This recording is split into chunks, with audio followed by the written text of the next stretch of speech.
Buenos días, estimado docente. Esta oportunidad voy a exponer acerca de la propuesta de inconstitucionalidad de normas jurídicas. Mi nombre es Gino Castañeda Ríos, estudiante de Derecho del segundo ciclo. Como introducción, he considerado que la investigación aborda el proceso de inconstitucionalidad en el Perú como mecanismo clave para proteger la supremacía constitucional frente a normas legales que vulneran principios fundamentales. Este proceso exclusivo del Tribunal Constitucional tiene efectos vinculantes para todo y permite resolver conflictos mediante una interpretación coherente de la Constitución. Se analizan sus características principales, el parámetro y el objeto de control y los tipos de inconstitucionalidad. Además, se examinan leyes vigentes que generan tensiones constitucionales como las que afectan la legalidad penal, la protección ambiental y la igualdad ante la ley. El estudio incorpora el caso 6873-2021 Lima, donde la Corte Suprema valoró el daño moral y el proyecto de vida desde una perspectiva ética, reforzando el rol del juez como garante de justicia sustantiva. Finalmente, se integran aportes de Kelsen, Hart, Ferrajoli y Ross para ofrecer una visión filosófica del derecho como sistema normativo garantista y dinámico, comprometido con la justicia y la dignidad humana. Inconstitucionalidad. El proceso de inconstitucional en el Perú es un mecanismo autónomo que se tramita ante el Tribunal Constitucional para proteger la supremacía de la Constitución. Declara si una norma con rango de ley es compatible o no con el texto constitucional y su sentencia tiene efectos generales inmediatos. Cumple tres funciones: pacifica los conflictos entre órganos del Estado y actores sociales, ordena el debate público permitiendo la participación de partes legitimadas y valora los argumentos y contextos en controversia, integrándolos en una interpretación coherente y constitucional.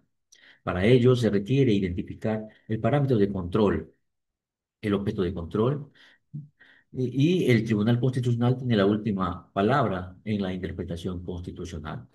Sus características de la inconstitucionalidad son: el proceso de inconstitucionalidad en el Perú permite al Tribunal Constitucional declarar inválidas normas con rango de ley que contradicen la Constitución. Su efecto es general y no retroactiva. En cuestiones de materia tributaria, se ajusta el efecto temporal para proteger situaciones jurídicas previas. Además, no se reabren procesos concluidos ni se restituyen normas derogadas, garantizando así la seguridad jurídica. El proceso de inconstitucionalidad se puede ser interpuesto por sujetos legitimados, como el presidente del Poder Judicial, ¿no?, el fiscal de la Nación. Sin embargo, el modelo actual exige que el presidente del Poder Judicial cuente con acuerdo previo de la sala, lo cual no pasa con el fiscal. Las sentencias del Tribunal Constitucional tienen efectos vinculantes para todos, ¿no?, especialmente en su parte decisoria. Sin embargo, los argumentos complementarios no tienen la misma fuerza de obligación. El proceso de inconstitucionalidad se resuelve en instancias únicas ante el Tribunal Constitucional, cuyas decisiones son irrevisables.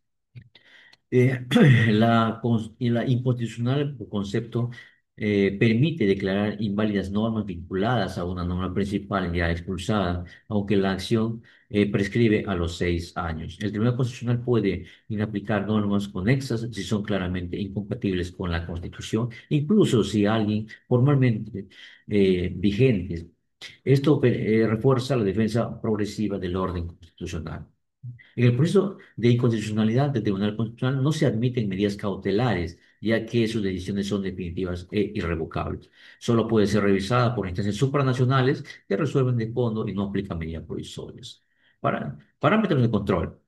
De El parámetro de control, también llamado bloque de constitucionalidad, está compuesto por el conjunto de normas que permiten evaluar si una norma con rango de ley es válida frente a la Constitución. Este bloque permite la propia Constitución, tratados internacionales de derechos humanos ratificados en el Perú. Ciertas leyes se desarrollan principios constitucionales y jurisprudenciales a nivel nacional. Objeto de control. El objeto de control en los procesos de inconstitucionalidad está formado por normas con rango de ley, cuya validez constitucional pueden ser cuestionadas según el artículo 200.4 de la Constitución. Esto incluye leyes ordinarias y orgánicas, decretos legislativos, decretos de urgencia, el reglamento del Congreso, entre otros. Las leyes, sin distinción de tipo, pueden ser impugnadas incluso si han sido derogadas, pero mantienen efectos jurídicos vigentes. Los decretos legislativos y de urgencia También son controlables siempre que se cumplan requisitos formales y materias exigidos por la Constitución. Aspectos del procedimiento. La demanda de inconstitucionalidad en el Perú solo puede ser presentada por los sujetos legitimados en el artículo 203 de la Constitución, como autoridades nacionales, regionales, municipales, congresistas, ciudadanos organizados y colegios profesionales.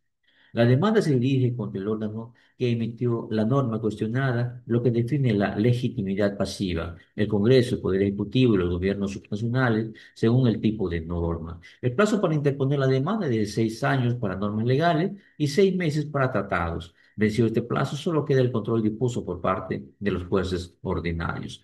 Los tipos de inconstitucionalidad. Hemos encontrado la inconstitucionalidad formal, la informalidad material, inconstitucionalidad total, la inconstitucionalidad parcial, inconstitucionalidad por acción, acción de inconstitucionalidad, inconstitucionalidad por excepción y la inconstitucionalidad por omisión.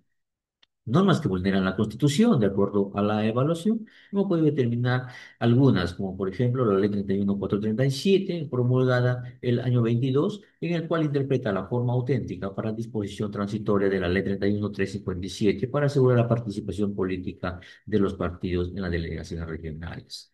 La Ley 31989, promulgada el 20 de marzo del 2024, en el cual modifica el decreto legislativo 1607 al eliminar la disposición complementaria final. Esta modificación reduce la facultad de la Policía Nacional para incautar materiales vinculados a la minería ilegal como explosivos e insumos químicos. También se tiene la Ley 32108, promulgada el 9 de agosto del 24, que modifica el Código Penal y algunas otras leyes para definir el concepto de organización criminal. También se tiene que la Ley 32181, promulgada en junio del 2025, modifica el Código Penal y el nuevo Código Procesal Penal para fortalecer la presunción de inocencia y brindar mayor protección a la Policía Nacional. Razones que motivaron la inconstitucionalidad, en el caso de la 31437, que tiene, por ejemplo, que consideramos que vulnera o viola el principio de seguridad jurídica, ¿no? La aplicación retroactiva de una norma modifica requisitos ya establecidos y vencidos, generando incertidumbre sobre la validez de los actos previos. En el caso de la ley 31989, ¿no? Hemos identificado que la vulneración del principio de legalidad penal, ¿no? La ley impide el procedimiento penal por oposición de insumos peligrosos, incluso cuando el registro de reinfo esté suspendido, lo que podría equivaler a una despenalización encubierta. En el caso de la ley 32108, ¿no? Se consideró desde el punto de vista de la vulneración del principio de eficacia en la persecución penal, al elevar un umbral probatorio para definir una organización criminal estructurada, de capacidad operativa elevada y permanentemente, se limita la aplicación del régimen especial de crimen organizado, debilitando la capacidad del Estado para investigar, sancionar y estructurar delictivas emergentes o flexibles. En el caso de la ley 32181, se considera la vulneración al principio de igualdad ante la ley, puesto de que la norma establece un trato procesal privilegiado para los policías al prohibir la detención preliminar y prisión preventiva por algunos aspectos que ellos realizan. Se trató, en este caso presento la casación 6873 en Lima, donde la Corte Suprema resolvió en el caso de un policía despedido irregularmente en el 2008 y reincorporado en el 2017. Él en su demanda solicita eh, el pago de 610.000 soles. Sin embargo, en el proceso de casación le asignan 100.000 soles por lucro cesante, justificando esta decisión con criterios de equidad, considerando la duración del proceso judicial y evitando trasladar al empleador los efectos de demoras estructurales. La Corte integró normas laborales, civiles, invocando principios como justicia material, ¿no? Igualdad de oportunidades y dignidad humana. Adoptó alguna postura restrictiva frente al daño moral y al proyecto de vida. De acuerdo al análisis del punto de Kelsen sobre el particular, sobre el trabajo, ¿no? Indica que desde la teoría del derecho de Kelsen, el proceso de inconstitucional garantiza la coherencia normativa del sistema jurídico, donde la Constitución es la norma suprema y todas las normas inferiores deben derivar su validez de ella. Desde el punto de vista de Hartz, ¿no? Dice que el proceso inconstitucional refleja la regla de reconocimiento que define las normas son válidas y qué órganos tienen autoridad. En este caso, en algunas leyes indicadas generan tensiones al alterar criterios previamente adaptados, debilitando la estabilidad del sistema jurídico como práctica social. Desde el punto de vista de Ferrajoli, se tiene que el proceso inconstitucional tiene como finalidad proteger los derechos fundamentales frente a posibles abusos legislativos. Desde el punto de vista de Ross, ¿no? Que define el derecho se valida por su eficacia y aceptación en la práctica judicial, no por su coherencia lógica ni contenido moral.